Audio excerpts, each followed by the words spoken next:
This is week 16, and my word for this week is pregnancy. As you can probably tell by my voice, it being froggy and all, I am sick. Yay. Being sick isn't ideal for week 3 of this term, but I'm hoping to kick its butt by the end of the week.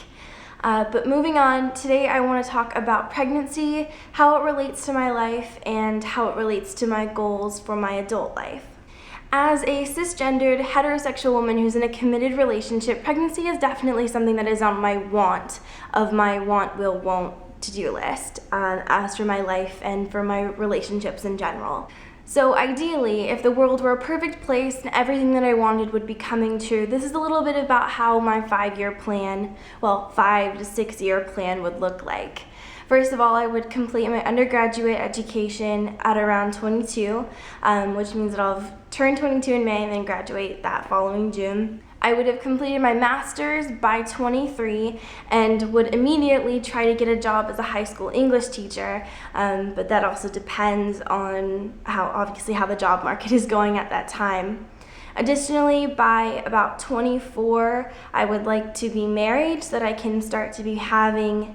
or planning to have kids by 25. Having kids is something that I want to do relatively early for a few reasons. First of all, I had an IUD placed in me around this time last year, and although I'm not using it solely for the birth control effects, those birth control effects themselves will wear off around 24, which is about the ideal time that I'd like to be planning to have my first child. Second, as I've mentioned before in a few of my videos, I have a pretty severe case of endometriosis, and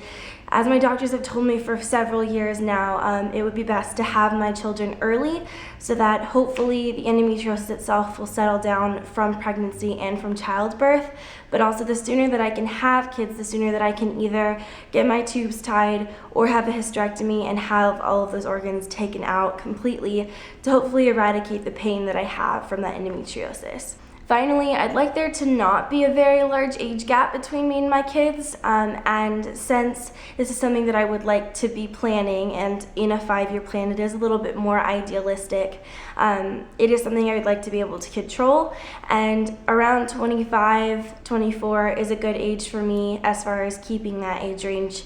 fairly small in my opinion. I'm excited to have kids, and at least have kids in the possibility of my upcoming 5 to 6 year life plan. I'm thrilled to be a parent not only because I can use my GWiz and Sarva knowledge to help make it a little bit easier for my children to navigate in this world, but also to be able to share those experiences with someone that I'm committed to and that I love, and as an added benefit to hopefully have my health issues subside quite a bit. Although I still have plenty of time ahead of me, making these goals and these lists for my life plan significantly reduce the amount of anxiety that I have. And I personally think it's important to map out these goals in order to have the most success for them as well. I have no idea if my 5-year plan will actually hold true, if I'll still have the same ideals by that time, if I'll still be making videos at that time, but it makes going into the abyss of the 20-somethings a little bit easier, knowing that I have vague ideas of the goals and the things that I would like to accomplish at the time. Haley, I hope to see a video from you this week, and I will see you all this weekend when I post my transition video for this month. Bye!